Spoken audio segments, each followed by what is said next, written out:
I'm not bragging, ladies and gentlemen, but I have been right on all the things I talk about when it comes to gold mining in Africa. Ghana's president's own brother has vindicated me on this.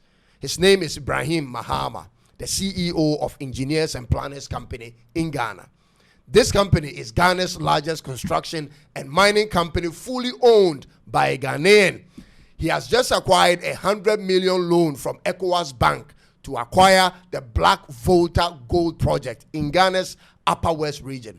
He is going to mine gold for the first time for himself in the area called Wa in the Upper West region. You see, his company has always been into mining, but he wasn't mining for himself. The mining industry in Ghana is structured such that the mining company itself may be running a few key areas or aspects of the whole mining process. The rest of it is given out on contracts to other companies to mine on behalf of the mining company. That's what engineers and planners used to do. They used to work on one of Ghana's largest mining companies called Newmont. They provided mine support services such as contract mining, where they brought in their machines to move the blasted gold ore from underground to the earth surface for processing. They also supplied earth moving equipment and also hauled road construction and maintenance and engaged sometimes in the mining infrastructure development itself. So ladies and gentlemen, ultimately, they were basically contracted to perform certain roles on site, and that was it. But this time, ladies and gentlemen, they are going to own the mines and then mine for themselves. And here is how I am right. I told you the investment needed for running a mining company anywhere in Africa. And those figures are the same figures being mentioned in this. He has secured a loan for $100 million and an additional $30 million within a year. I personally estimated the figure to be between $100 to $200 million, including operational funds for up to 3 years. Now, some may ask, how did he get access to this loan? Why is he now moving into mine ownership and operations? And why do I even care about this? Ladies and gentlemen, I got you covered. But first, be sure to subscribe and click on the bell for more of my videos. I'm Cyrus from Ghana. Let's get into this.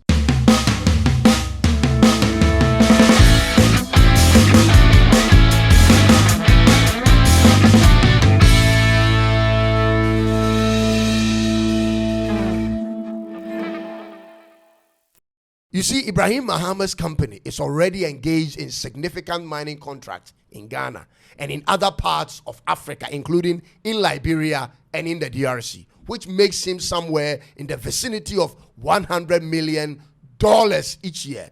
He currently has a contract with Volta Gold Fields providing mine support. He is a super rich man, estimated to be worth $860 million easily. Now, what just happened with the Black Volta Gold project is a testament to the fact that the man knows exactly what's moving in the world right now, and that is the direction he has taken. Ladies and gentlemen, I always told you gold is the future, and every African country or government should go into it. I always said this on this platform, and he, being in this industry and seeing how much revenue these foreign-owned companies are making in Africa, has finally jumped in. The Black Volta Gold project has a mineral reserve of approximately 1.32 million ounces, which is 37.5 tons, ladies and gentlemen. That is a huge deposit and has an average grade of 1.8 grams per ton, which is quite decent for mining. In today's price, 37.5 tons of gold could fetch you a little over $4 billion. Now, here is why this is so important to me. Out of the 54 countries in Africa, it's only 5 of those countries that has a national gold reserve higher than 35 tons. Let that sink in for a minute. Only 5 of those African countries have more than 35 tons of gold in reserves. Algeria, Libya, Egypt, South Africa, and Ghana in that order. The vast majority of African countries don't even have up to 10 tons in their gold reserves.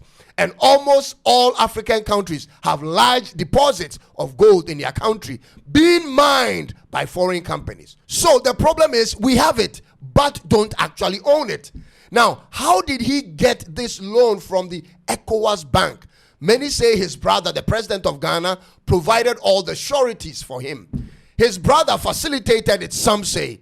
It could be true, even though I don't have any evidence to support that. But the man isn't a small fish, ladies and gentlemen. He's nearly a billionaire, if not already. He was rich before his brother became president the first time and was kicked out and continued to be rich even till this time when his brother has come back as a president. And he is a Ghanaian, a local, which to me means better than giving it out to foreign companies. My only challenge, which many may know on this platform, is this, ladies and gentlemen. If he, a private citizen of Ghana, can make this happen, why can't the government of the day do same for the states? How can a private citizen raise $130 million and government cannot do same? Could it be the government doesn't trust doing business with itself, or the government is hiding behind this man to do this business? Ladies and gentlemen, gold price per kilo today has crossed $180,000. This is the highest price ever in the history of mankind. Why isn't the government of the day directly involved in mining? Again, ladies and gentlemen, why did Ibrahim Mahama choose to get into the ownership now and not before? Could it be, ladies and gentlemen, that this time his brother is Ghana's president? Things will be smoother for him at the Minerals Commission of Ghana? Could it be? Well, that could be. But the other truth is that there is not a better time to get into gold mining than now because of the level of insecurity around the world. Everything in the world suggests there is going to be a global war. If you didn't know, I've told you.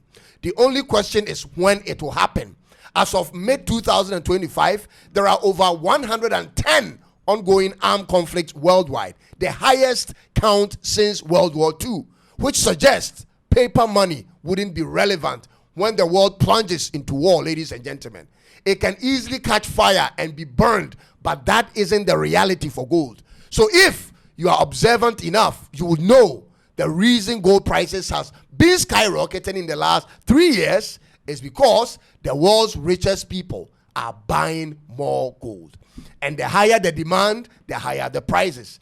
They understand that should there be a war today, they cannot protect their real estates and their paper monies. Those things will be directly hit and destroyed, but not the gold. The gold will remain. Therefore, world leaders are buying and the rich are buying even more. This makes sense to get into the business of gold mining now. In a space of 2 years, he will probably be at full mining and processing capacity. What are African leaders waiting for? They are the only leaders in the world who don't seem to take actions in preparation for what is about to happen to the world.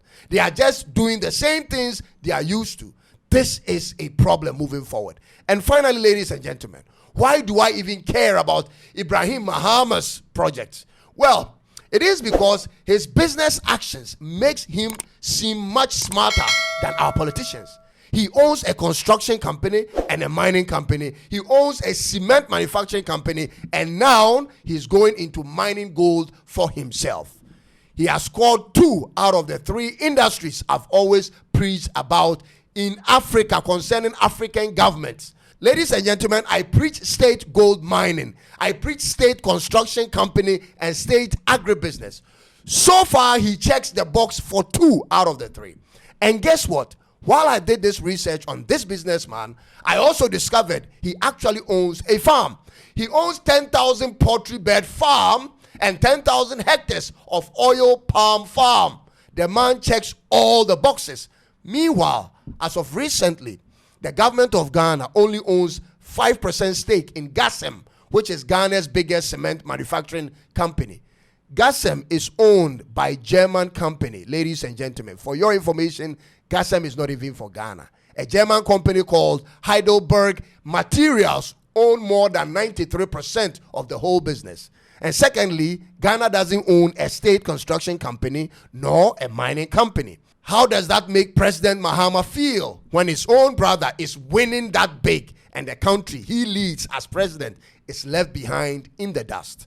Is he happy that the money is in the family alone and not for the people? I just wonder why. Ladies and gentlemen, that's Ghana for you, where the president can help his brother achieve so much, but not interested in helping the state in those same industries. Mr. Mahama, we need mining companies owned and run by Ghana. This is a fact, and I've said it severally. Thank you for taking time to watch this, and catch you in the next one. Be kind to subscribe and click on the notification bell for more. I'll see you soon. It's bye-bye for now.